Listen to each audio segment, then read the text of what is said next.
Today, we're starting a new project. And what's kind of funny about this new project is it's for some very dear friends, Lois and Mark, and their two children, Claudia and Andrew. And Andrew's my godson, one of my godsons, and this project is a dartboard cabinet. And I started by buying a dartboard. And this is the Blade 6 triple core carbon dartboard. This damn thing is heavy. I was pretty surprised at how heavy it is, but it's a good dartboard, so we're going to put that in the dartboard cabinet. Now, I had gotten a photograph of a cabinet that Mark liked, and I thought I had lost that photograph, but I didn't. And found it on my phone, and I've done some design work to figure out how we're going to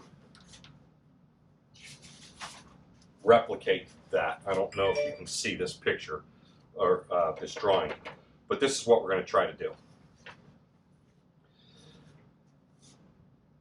What's kind of funny about all this is Lois watched one of my videos, and I've said this before, and she wondered, well, that's weird. Who's Paul talking to down in his basement? Well, Lois, I'm talking to you right now. This is a project for you. And the nice thing about projects for friends and family is that while you're doing it, you spend a lot of time thinking about your friends and family.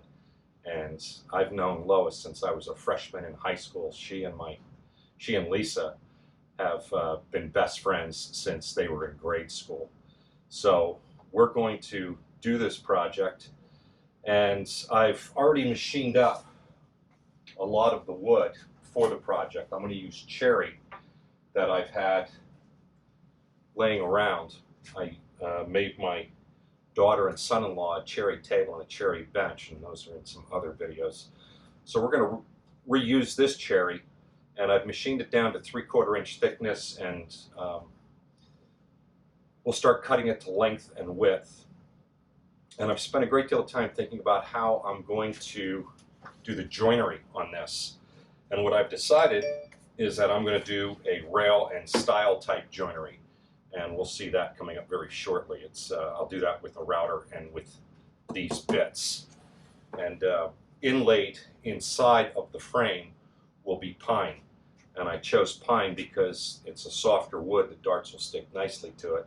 And what I'm going to do there, I believe, I'll test it out, is kind of take a blowtorch to the pine to give it patina.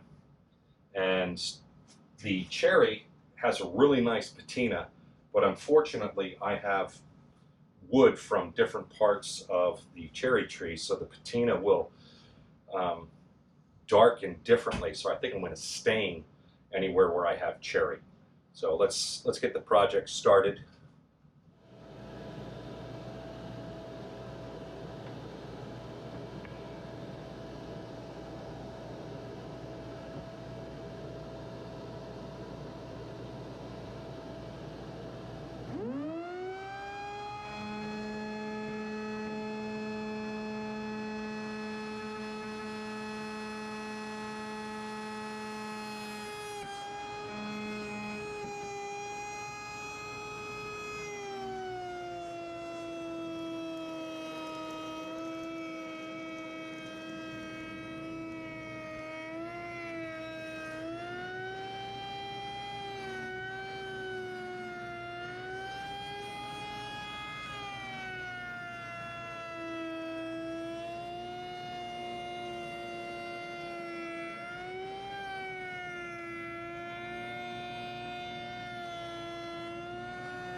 All right, so this is the way this is going to go together.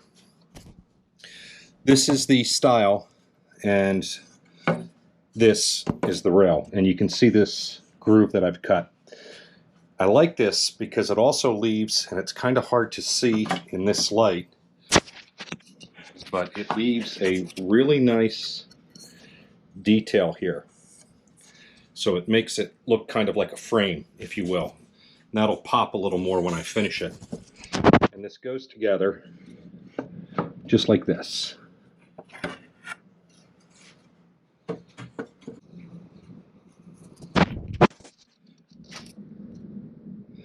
And that's what it'll look like. It'll be a little bigger. I mean, you can see I cut these plenty long.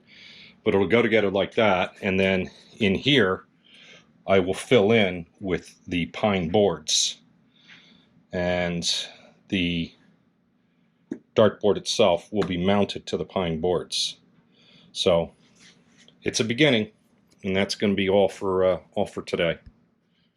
I'm going to inlay the dartboard with yellow pine, and I'm hoping to do an effect on it to give it a rustic look by taking a blowtorch, well, not a blowtorch, but a torch to it to give it a patina, and we'll see that in a little bit.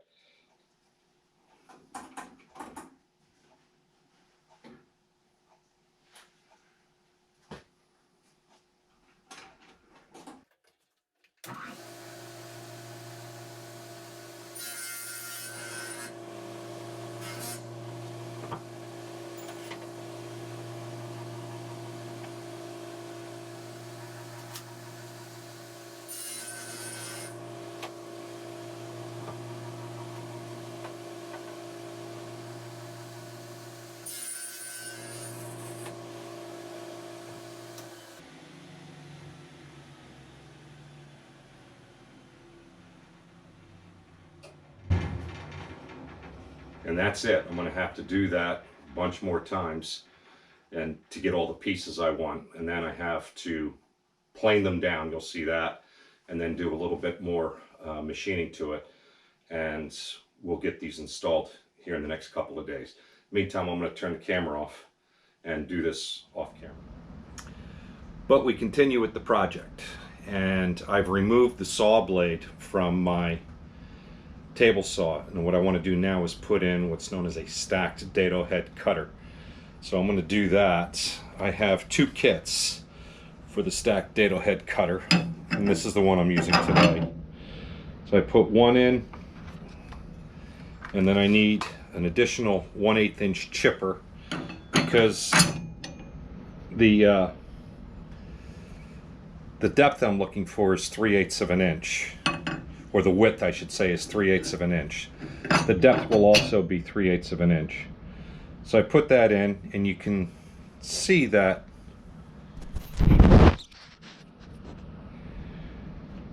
the blades form a width that will cut a channel. It's called the dado. And I'm just going to put the arbor back together. Nuts on the arbor.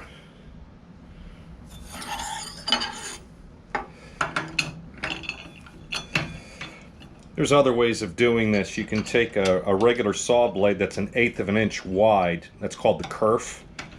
The width of an individual blade. It's called the kerf. And you can make your cut, move over, make another cut, move over, make another cut.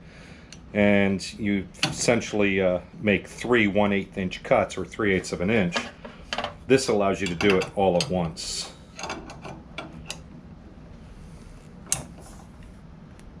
There we go. And one of the other things I have to do is my table saw insert. This is the one I normally use. This is the one I'm going to use today.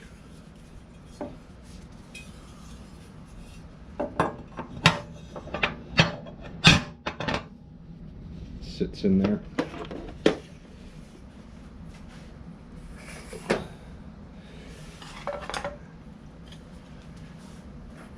Next thing I want to do is set the height of the blade. I lowered this blade down to 1/4 inch tall. I was talking about 3/8 of an inch, and I want a width of 3/8 of an inch, but I only want a depth of 1/4 inch. And you'll see why here in a minute. I'm going to do a test run and see if this came out the way I wanted it to.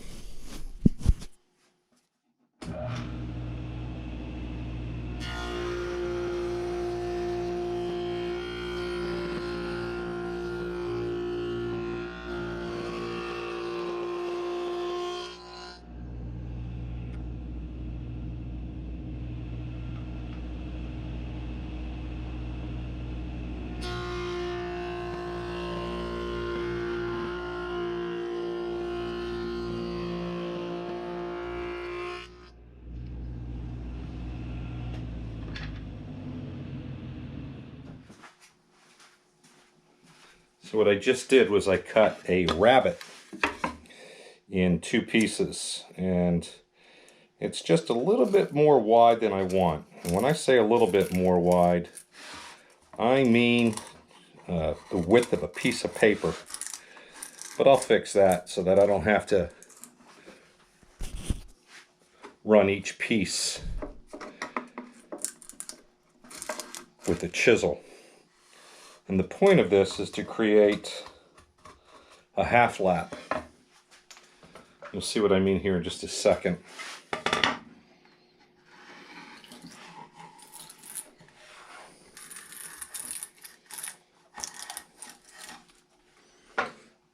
Okay, so the idea here is that I will attach these pieces like this. And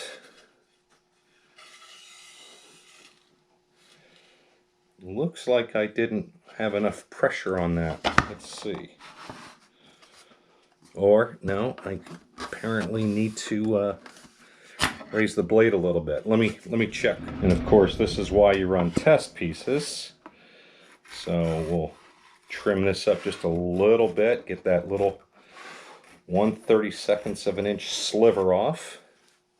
And we'll see if this half lap joint goes together the way I want it to.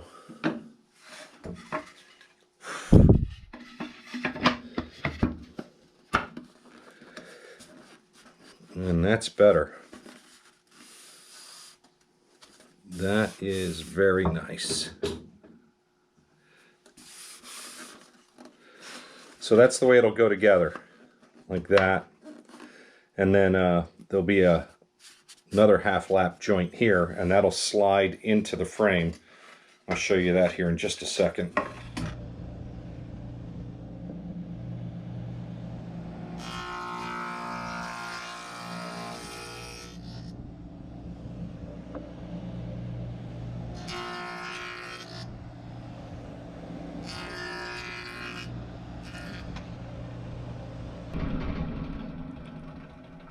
I actually stopped that recording and I didn't mean to, but you can see that the half lap allows me to put the pieces together, and now the rabbet will allow this to fit in there like that. And if I slide that down, you can see what I mean. So here's the rabbet, and it will fit into this dado nicely, just like that, and still have sufficient width or depth to this board. It's a 1/2 inch to give the dartboard something to hold on to. So that's what I'm looking for. That's exactly what I want. And the distance from here to here is just over 3/8 of an inch. And this is, remember, the blade is, the dado blade is 3/8 of an inch wide. So that's just about perfect. I have the right depth and I have the right width. So I can run all my boards through and start doing production cuts. I've done a partial assembly, and I've glued the bottom together, and I haven't done any of the assembly of the field in here, and I'm adding the stain now. The reason for this is the wood glue holds much better if the glue is allowed to penetrate the fibers of the wood, and had I stained this ahead of time, that would not, the stain would have blocked some of the penetration into the fibers of the wood. Ultimately, what I'm hoping for is the field to take up some of the weight of this entire board, and you'll see what I mean as we continue with the project. I want to build down in here, I want to build a kind of like a shelf, and that shelf will attach to not just this frame but also to the field, the pine field that will be in here. And I'm staining now because I don't want the pine to be in here. I want to get stain, you know, deep into all of the nooks and crannies and into the mortise that I have in here, or I'm sorry, the dado that I have in here. And to do that, I need to do this before I put the pine field in. Otherwise I'd get stain all over the pine field too, and I don't want that. As I've said before, when I work on these projects, I spend a lot of time thinking about the people that it's for, and I've been thinking a great deal about the family that this is for. My wife Lisa and Lois have been friends since they first, I guess, met each other in first or second grade. Now, my wife insists that she's 29, and I'm not one to argue with her. But when we started dating, she was slightly older than me, and right now I'm about to turn 59. So I was in first grade probably 53 years ago. So that's how long Lois and Lisa have been friends. Lois's husband, Mark, is a remarkable man. He's, I guess the phrase self-made is old-fashioned, but Mark started working for an oil company many years ago, and he worked his way up in that oil company. And there was a lot of turmoil in later years as that oil company left the East Coast and decided to concentrate on exploration only. And Mark stayed behind and managed to keep most of his team together, and they all were able to transition over to the buying company. And in the process, Mark was able to move up a little bit further each and every time. And eventually, Mark left that company and he started his own company with I think the partner, if I remember correctly, was his former boss. And they have started a company together, and he's working on that. They have 2 children, Claudia. Claudia is studying at the University of Pittsburgh, and she's studying forensics. And Andrew, and I've talked to you about Andrew before, he's our godson, and he plays for Colgate, and we just watched a game. Unfortunately, they lost the game, but we watched the game, and later on, Lois had posted some pictures of them from the game. And those of you who are older will appreciate this, but when you know someone as a child, you often think of them as a child.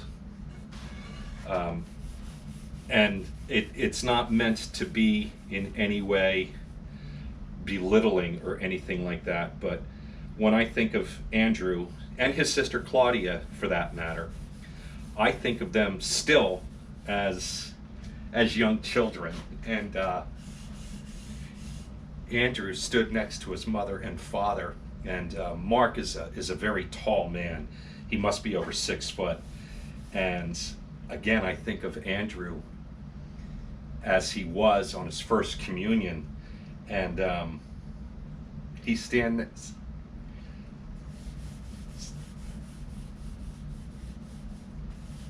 He stands next to his father, and he's a grown man, and he's 6'1", just a mountain of a man. And I wonder what happened to the little boy. And I've spent, as I work on this project, I think about Mark, I think about Lois, I think about Claudia, and I think about Andrew, and what lies ahead for them, what as Claudia and Andrew make their way in the world, and as Mark and Lois and Lisa and I start approaching retirement. And it's just fun to think of your friends when you're working on projects. Time for some more assembly.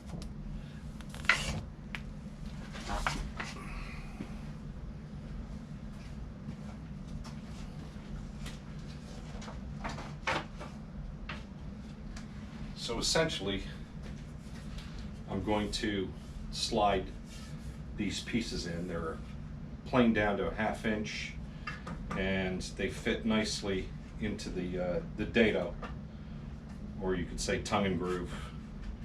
And ultimately, it's going to take on the attributes of a floating panel. So in other words, I'm just setting it in here.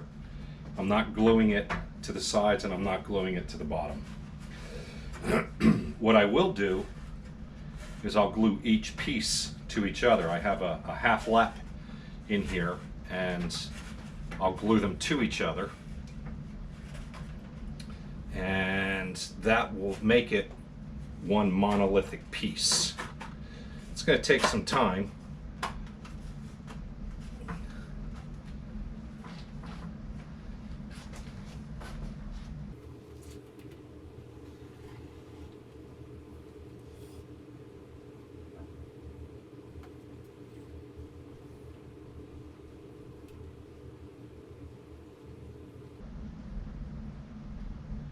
There we go.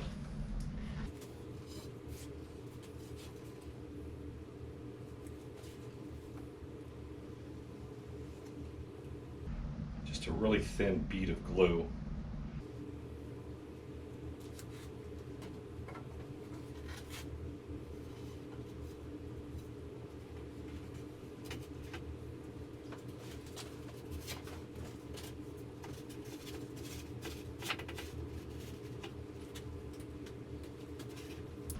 I'll just do this one, and then I'm going to turn the camera off, because the rest of it will just be rinse and repeat, and you don't need to sit and watch that the entire time.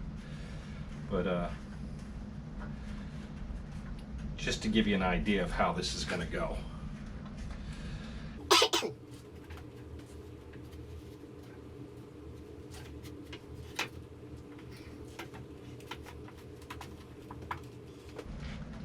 There it is. That's it. And on we'll go. Just keep gluing it in.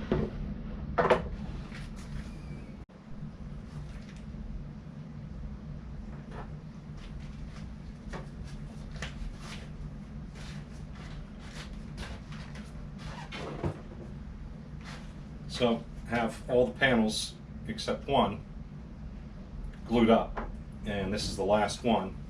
This one I've done the 1/2 lap on one side, and on the other side I've slotted it to fit in the top. And it's kind of funny, because when I was doing this, I was almost done and I realized, oh shoot, I forgot. I have to comment, or take into consideration that last panel, and almost missed that completely. And there would have been nothing I could do except the last panel would have had to have been cut down to a smaller size, or go out and buy another length of pine to correct my mistake. And that kind of goes back to the old adage of measure twice, cut once. It actually makes a lot of sense. So there you go, the panel is all glued up. Now what I can do is glue this in, and that's what I'm going to do now.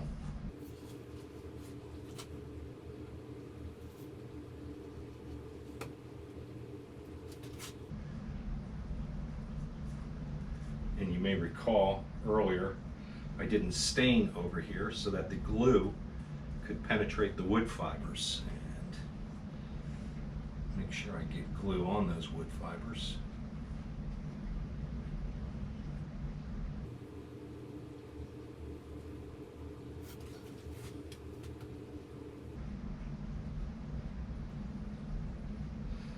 And again, the glue is what makes the joint, and there's a lot of glue surface. Let's show you that side. A lot of glue surface in there,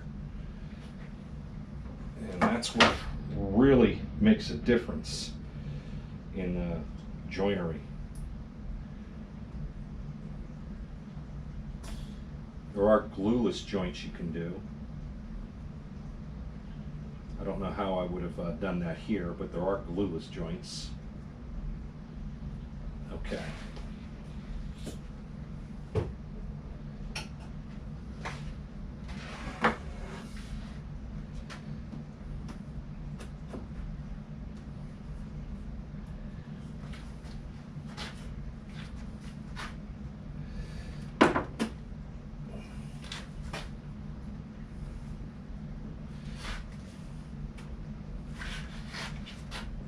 Once again, we're going to seat that joint, and then we're going to back off on it just a little bit so that this panel has room to expand across the grain.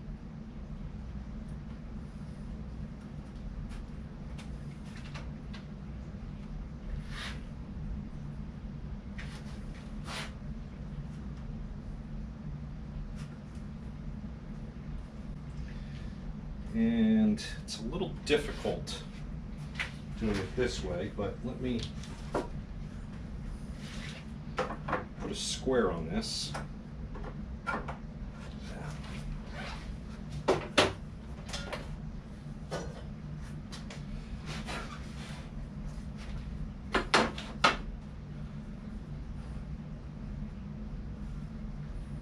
Okay, that looks pretty, wait a minute.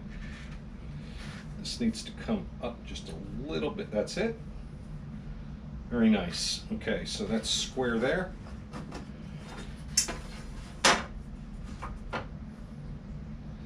And there. So, looks good. We'll clamp this up, just a little bit of pressure, and set it off to the side to dry.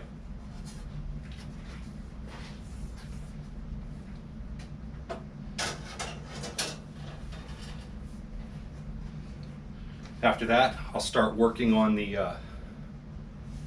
little shelf I want to build down there. We'll get to that next. I did a little bit of light sanding, and I trimmed the style to length, and this turned out pretty well. I'm pretty happy with the effect.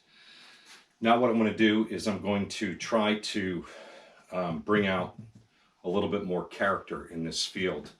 This is what it looks like, and it looks nice. I mean, just like that, you have to imagine that the dartboard is going to go in here and fill quite a bit of this. And if all goes well, I'm also going to have a shelf down there to for storage. But I'm going to try to give this just a little bit of a character, a little different patina. And to do that, I'm going to use a torch. And the idea here is to not set the house on fire.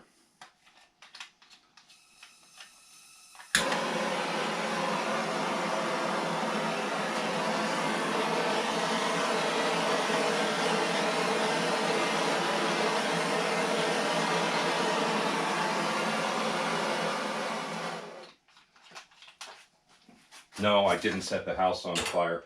I just need to stand this up a little bit so I can work with it, and I'm trying to figure out how I want to do that.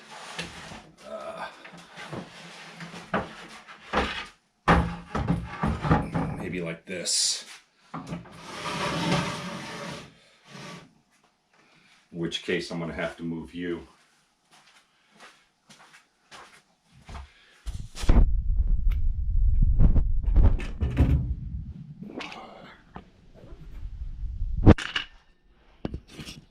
We'll try that, see how that goes.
And of course, I'm thinking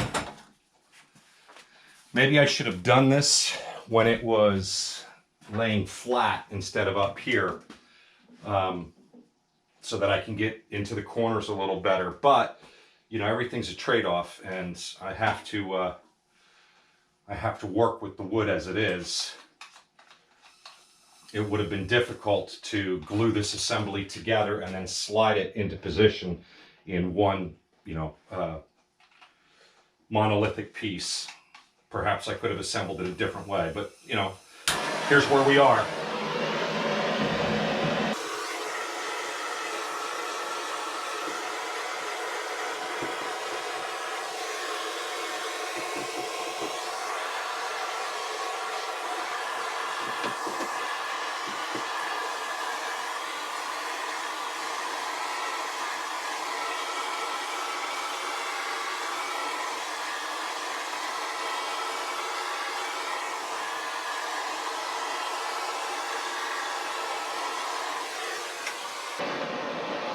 And there's no real rhyme or reason to this. You just go with what the wood gives you. So that's what I'm trying to do here, is just work with what the wood's giving me.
work my putty knife.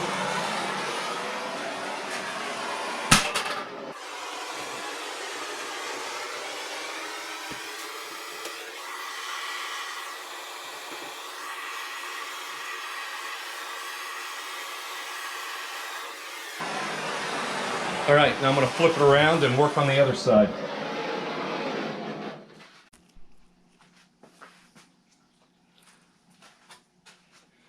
Okay, so doing a little bit of touch up here on the frame. When I cut this end, I don't know if it's in the frame, if you can see it, but when I cut the rail here to and the stile to length, I had to stain it. So in the process, I also went around and touched up just a little bit here and there, being very careful not to get any on the pine. I also did a little bit of touch up in the pine field, and now I'm just going to let that sit, and I'm going to go take care of this burn that I have from doing the torch work here. You always end up with something left behind of you in every piece that you make, whether it's blood, and there's blood in this, or sweat, tears. In the case of my daughter's bench, I believe it was, my oldest daughter's bench, I left a lot of swearing on the table with that one. But this is coming along well, and I'll come back to it and figure out how it is I want to do the shelf down here, and think on that for a little bit. So meantime, I'm going to go upstairs and edit some of this video. I normally do this on my iPad, but the iPad is running out of memory, so I'm doing it on my iMac. And although iMovie, which is what I use, is pretty simple to use, on the Mac it is different than the iPad, so it's kind of like a learning curve going on here. So let me go upstairs and work on that for a little bit.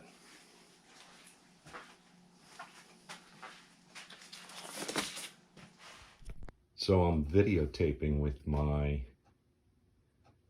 iPhone because I don't know what I did with my